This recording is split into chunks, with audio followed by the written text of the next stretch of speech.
Hello everyone! We're here today to talk about something that can cause a bit of stress, Ofsted inspections. But my goal here is to help us all move from that feeling of compliance, maybe even a bit of anxiety, towards real confidence. It's about getting a shared grip on what great evidence actually is right here at Kent Business College.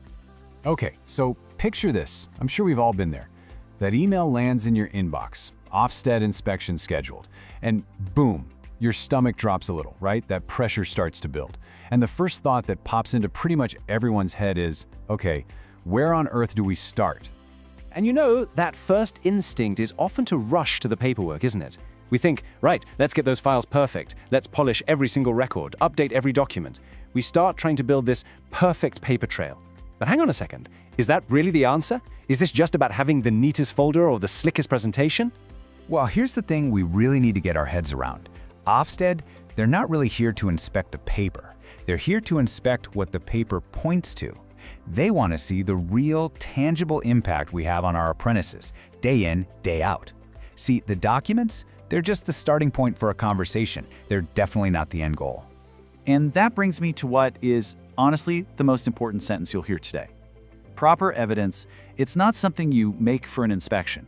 It's what's naturally left behind when you're just doing a great job. It's the trace, the footprint, that appears when you're running things well, you're looking honestly at what you do, and you're actually acting on what you find. So, to really make this mindset stick, we're going to break it down into 3 core principles. Think of these as our North Star for everything we do from here on out. First up, impact over paperwork. It's simple, really. On one side, we've got what truly matters, the real difference we make to an apprentice's skills, to their confidence. That's our focus. And on the other side, well, that's the trap of just creating documents to look good for an inspector. One is real, it's authentic. The other is, well, it's just a performance. Principle number 2 is systems over isolated examples. What does that mean? It means our best evidence comes from the stuff we do consistently, day after day. Our review cycles, our feedback loops, those are the things that prove our quality. It's so much stronger than just finding 1 or 2 star pupils and hoping they tell the whole story, because let's be honest, they probably don't. And finally, number 3, continuous improvement over compliance. This one is all about our mindset. It's the difference between using feedback and data to genuinely get better at what we do versus just ticking a box to say, yep, done that. One approach actually improves things for our learners. The other, it just creates more paperwork. Okay, so those are the principles. But principles can feel a bit abstract, can't they? So let's make this real. Let's look at how this all plays out in our actual day-to-day work with our apprentices. Let's take a common scenario. An apprentice is struggling a bit. So, step 1. During a progress review, we don't just tick boxes. We actually uncover the real issue. They're just not confident with pricing. Right. Step 2. We don't just note it down. We work with the employer to agree a proper plan. Maybe some role play, some extra observation. Step 3. We actually deliver that support. And then, and this is the crucial bit, step 4, the next review isn't about the problem anymore. It's about measuring the progress. See that? That's a natural, powerful chain of evidence right there.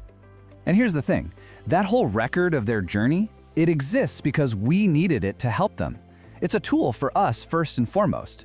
And because it's real and useful for us, it automatically becomes rock-solid evidence for an inspector.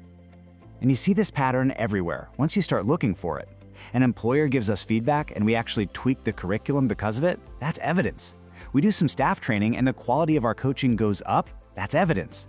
A safeguarding log, it's not just a log, it's proof that we care and we act. Our quality improvement logs show we're not afraid to find a problem, fix it, and make sure the fix actually stuck. It's all just part of the job. So, we've established the evidence is already there in the good work we do every day. The next piece of the puzzle then is simply being able to talk about it. An inspection is really just a series of professional conversations. We just need to get good at telling our own story, confidently and clearly. So let's play this out. Imagine an inspector turns to you and asks, point blank, how do I know this evidence is real and not just something you cooked up for my visit? It's a tough question, but a fair one. So, how do we give an answer that's not just credible, but truly confident? Well, our answer comes straight from those principles we talked about. We can say something like, our evidence comes directly from our day-to-day systems. These records aren't just for show, they lead to real actions that help our learners. We can also add that we're constantly checking our own records against what apprentices and employers are actually telling us. And this is the clincher. If we ever find that the paperwork doesn't match reality, our first move is always to fix our practice, not just to fix the paperwork. Okay, let's try another one. This is a worry I hear a lot. How do we prepare for an inspection without making everyone feel like they have to put on a show or memorize a script? And the answer to that is simple. Our prep isn't about memorizing lines. It's about making sure we all understand the why behind our systems. We put our energy into getting better every day, not into rehearsal. We're even honest about the bits we're still trying to improve. At the end of the day, our goal is that every single one of us feels ready to just explain what we do, why we do it that way, and the difference it makes. No script needed. Of course, all of this only works because it's built on a solid foundation, and that's the KBC standard, our genuine commitment to doing things right. You know, at the core of how we operate is a really simple but powerful cycle. We gather the data, from progress reviews, employer chats, you name it. We then look for the insight. What is this data really telling us? And then we take action. It's that constant loop that keeps us moving forward. And what does that process actually look like in practice? Well, it looks like progress monitoring that's not just regular, but genuinely rigorous. It looks like partnerships with employers where they're not just clients, they're true collaborators. It means our curriculum makes sense, and our approach to safeguarding is something we live and breathe, not just a document gathering dust. So, as we start to wrap this up, the big idea is this. We need to stop seeing inspection readiness as this frantic last-minute panic. Instead, it should just be the natural result of how we work every single day. You have to remember, inspectors are trained to see what's typical. They want to know what it's really like to be an apprentice here. So our job isn't to put on a special show. Our job is to make our typical, everyday practice absolutely exceptional. And honestly, this image just says it all. Look at the difference. On one side, you have strong evidence. It comes from normal work, it's specific, it actually matches what people experience. On the other side, weak evidence. It's created just for the inspection. It's vague, and it doesn't quite line up with reality. Our mission, our standard is to live firmly on the left-hand side of this picture.